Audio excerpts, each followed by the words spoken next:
Assalamualaikum warahmatullahi wabarakatuh. Bertemu kembali dengan Ibu Diana pada materi Bahasa Indonesia.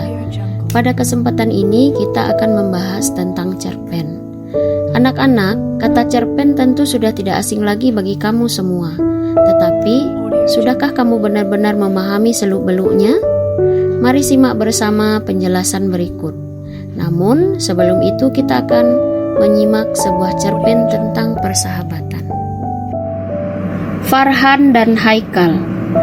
Seorang anak laki-laki berumur 9 tahun sedang terbaring lemas di ranjang.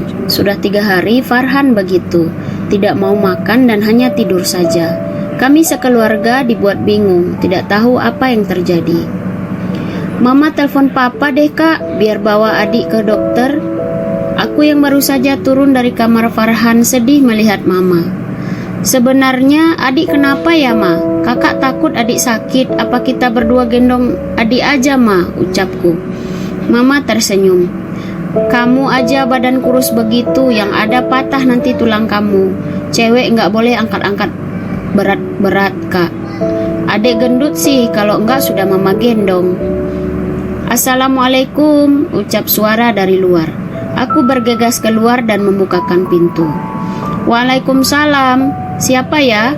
Ucapku pada seorang anak laki-laki seumur Farhan. Nama aku Haikal. Farhannya ada mbak, aku temannya, ucap Haikal. Aku mempersilahkan Haikal masuk. Farhan sudah 3 hari ini susah disuruh makan, maunya tidur aja. Coba kamu rayu ya. Haikal membuka pintu kamar Farhan dengan aku yang masih memperhatikan. Han, ucap Haikal. Seketika aku terkejut. Farhan menangis sejadi-jadinya. Aku panik sedangkan Haikal langsung mendekati Farhan.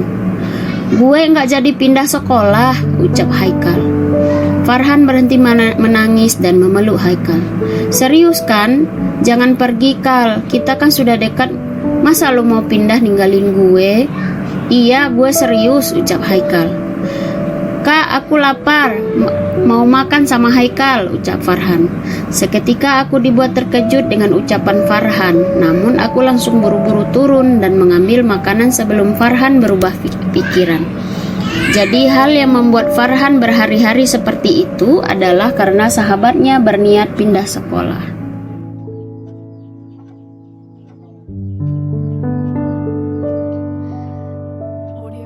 Kita akan melihat beberapa pengertian cerpen yang dikemukakan oleh beberapa ahli.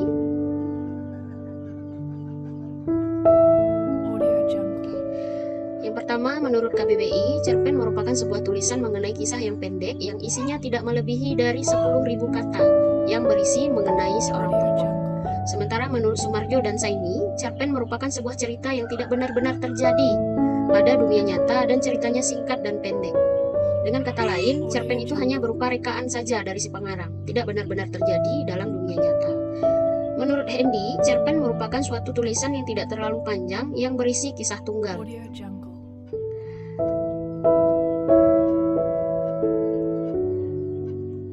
Oke. Berikutnya, menurut J.S. Badudu, cerpen adalah sebuah karangan cerita yang hanya berfokus pada satu kejadian saja. Jadi ini menurut J.S. Badudu ini lebih dititik beratkan kepada alur cerita. Menurut AOKH, cerpen atau cerita pendek adalah sebuah bentuk kisah prosa yang pendek.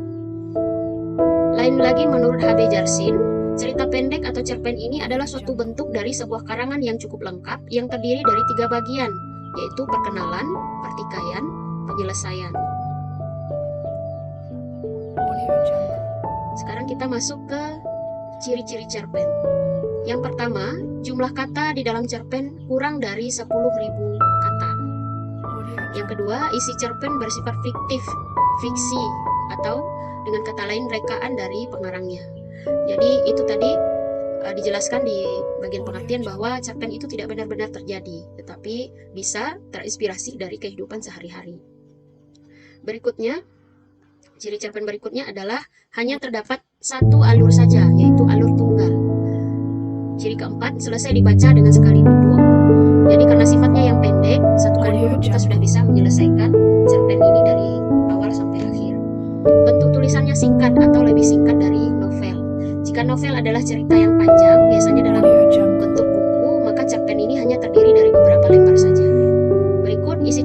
berikutnya diangkat dari kejadian sehari-hari.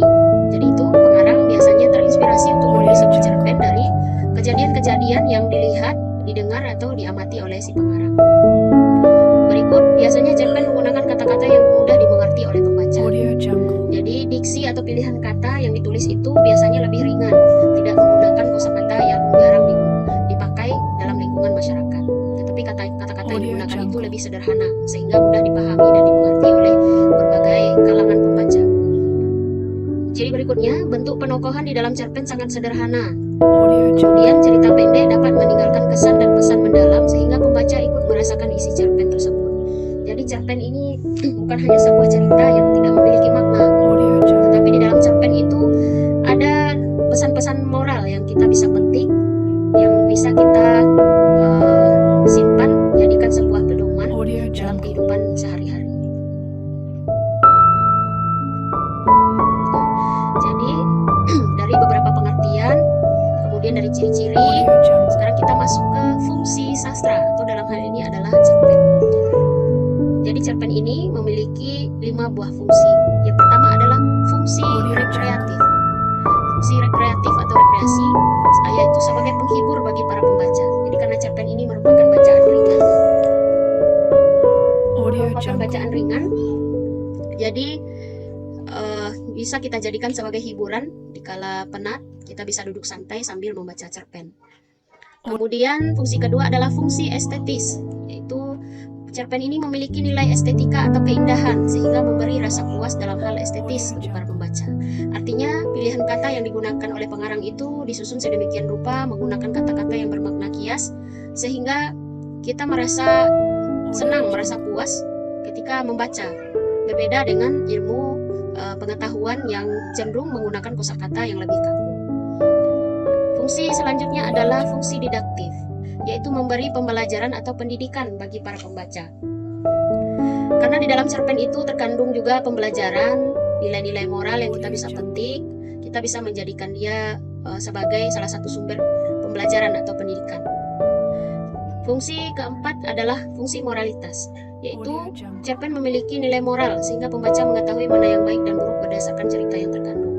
Jadi pertikaian antar tokoh di dalam cerita kita bisa mengambil sebuah pembelajaran, mengambil nilai-nilai moral, kita bisa menilai mana sifat-sifat baik dan mana sifat-sifat buruk. Kemudian fungsi terakhir adalah fungsi religiusitas. Cerpen dapat memberikan pembelajaran religius sehingga dapat dijadikan contoh bagi pembaca. Religiusitas ini berhubungan dengan keagamaan, gitu ya. Oke, berikutnya kita masuk ke unsur-unsur cerpen. Jadi sebuah cerpen itu terbangun dari 2 unsur, yaitu unsur intrinsik, kemudian unsur ekstrinsik. Kemudian unsur ekstrinsik. Apa sih maksudnya unsur intrinsik? Unsur intrinsik adalah unsur pembentuk cerpen yang berasal dari dalam cerpen itu sendiri. In artinya dalam. Sedangkan unsur ekstrinsik adalah unsur pembentuk cerpen yang berasal dari luar cerpen. Kita simak lebih lanjut penjelasan kedua unsur ini. Nah, unsur intrinsik cerpen itu terdiri dari beberapa hal. Yang pertama adalah tema. Tema merupakan pokok pikiran yang mendasari jalannya cerita pendek atau ide dasar.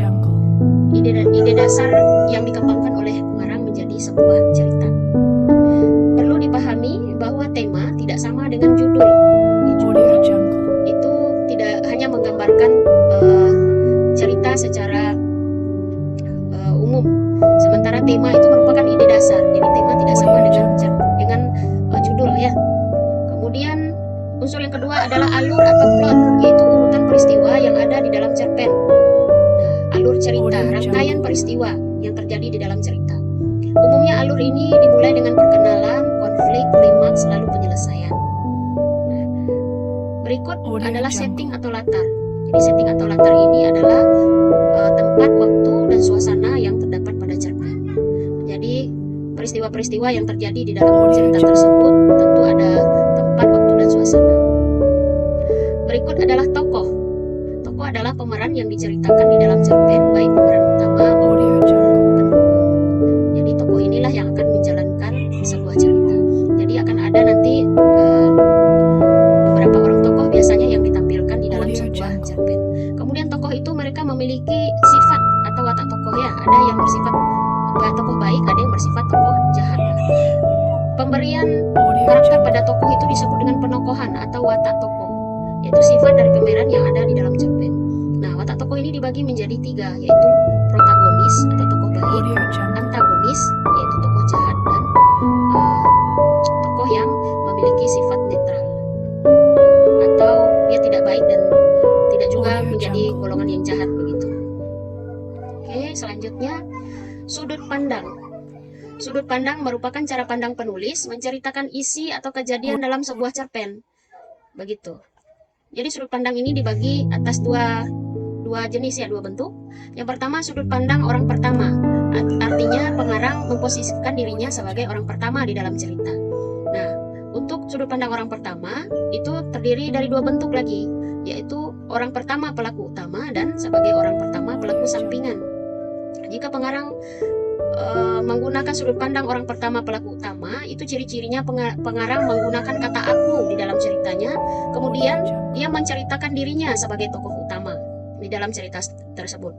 Kemudian jika pengarang memposisikan diri sebagai orang pertama pelaku sampingan, maka pengarang bercerita menggunakan kata aku tetapi menceritakan orang lain sebagai tokoh utamanya.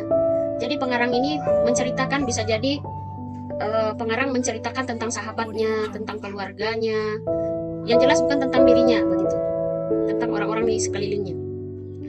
Sudut pandang yang kedua adalah sudut pandang orang ketiga. Ini juga dibagi lagi menjadi 2, yaitu orang ketiga serba tahu, kemudian orang ketiga sebagai pengamat. Nah, jika pengarang memposisikan diri sebagai orang ketiga serba tahu, ciri-cirinya di dalam cerpen adalah pengarang menggunakan kata dia di dalam bercerita. Nah, kemudian kata dia di sini ini menjadi tokoh utama. Jadi pengarang menggunakan kata dia atau menyebutkan nama si tokoh, misalnya Budi. Maka pengarang ini mengetahui segala hal seluk-beluk tentang si Budi, baik apa yang dilakukan oleh si Budi, baik bisa juga tentang perasaannya, bisa juga tentang pemikirannya. Jadi pengarang ini mengetahui segala hal tentang si tokoh. Itu orang pertama serba tahu. Sementara mohon maaf, orang ketiga serba tahu. Jika sudut pandang orang ketiga sebagai pengamat, maka ciri-cirinya pengarang menggunakan kata dia, tetapi menceritakan orang lain ini dia hanya sebatas apa yang diamati. Jadi bedanya orang ketiga serba tahu dan orang ketiga pengamat sama-sama menggunakan kata dia, tetapi ketika orang ketiga serba tahu ini, maka pengarang mengetahui segala seluk-beluk tentang tokoh, baik itu yang dikerjakan oleh tokoh, baik yang dirasakan maupun yang dipikirkan. Sementara sebagai pengamat, pengarang hanya menceritakan apa yang dilakukan oleh tokoh, begitu. Kemudian yang terakhir, unsur intrisi yang terakhir adalah amanat. Amanat adalah pesan atau pelajaran yang terdapat di dalam cerpen, baik tersirat maupun tersurat. Jadi itu tadi, amanat ini merupakan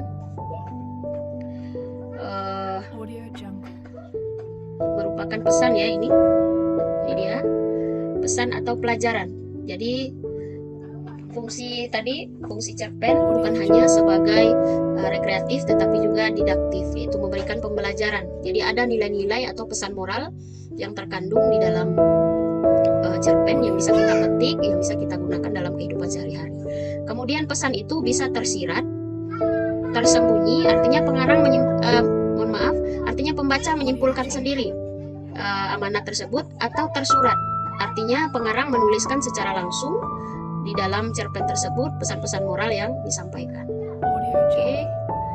Nah, berikut unsur ekstrinsik, unsur pembangun cerpen dari luar cerpen itu sendiri. Oke. Ya. Yang pertama adalah latar belakang masyarakat. Nah, maksudnya hal-hal yang mempengaruhi alur cerita dalam cerpen misalnya adalah ideologi, kondisi politik, sosial, dan ekonomi masyarakat itu turut mempengaruhi cerpen yang dicipta oleh cerpenis atau pengarang cerpennya. Karena sebuah cerpen itu biasanya ide dasarnya diambilkan dari kehidupan sehari-hari. Jadi ketika melihat sebuah peristiwa, pengarang cerpen ini muncul ide di dalam pikirannya, kemudian dituangkan di dalam sebuah cerpen.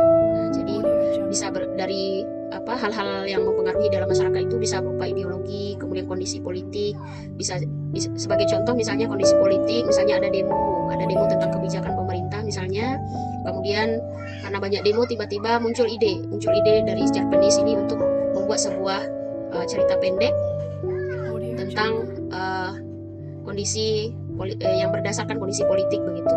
Kemudian misalnya contohnya ekonomi. Misalnya cerpen di sini jalan-jalan, tiba-tiba dia melihat seorang ibu dan anak yang mengemis di pinggir jalan, misalnya seperti itu. Mereka tidak memiliki uang untuk makan, maka muncul ide. Ketika itu pengarang cerpen ini kemudian mengangkat ide dasarnya, dikembangkan menjadi sebuah cerpen.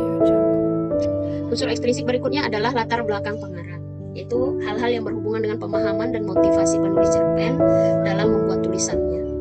Bisa berupa aliran sastra, kondisi psikologis, kemudian biografinya. Kalau untuk kondisi psikologi misalnya si pengarang misalnya lagi galau, lagi sedih. Nah, ketika itu maka dia akan muncul idenya menulis cerpen, dia akan menulis cerita pendek dengan karakter tokoh, mungkin tokoh-tokohnya juga orang-orang yang sedih, yang sedang ditimpa masalah, misalnya seperti itu ya. Kemudian aliran sastra dan yang dianutnya juga akan mempengaruhi cerpen yang dibuat. Berikut nilai yang terkandung di dalam cerpen. Nilai-nilai yang terdapat di dalam suatu cerpen, misalnya nilai agama, nilai sosial, nilai budaya. Ini adalah termasuk unsur ekstrinsik ya. Berikut aliran sastra. Nah, ini pengembangan dari latar belakang pengarang. Aliran sastra akan mempengaruhi gaya bahasa yang dituangkan dalam cerita tersebut. Berikut kondisi psikologis. Nah, ini biasanya senang, suka, duka, sedih, dan semua cerita semua perasaan itu dipengaruhi di dalam sebuah cerita itu dipengaruhi oleh mood dari penulisnya. Begitu. Berikut, oke, selesai. Jadi ini adalah sumber dari bahan yang baru saja kita bicarakan. Terima kasih. Semoga apa yang disampaikan ini bermanfaat dan bisa membantu anak-anak di dalam belajar.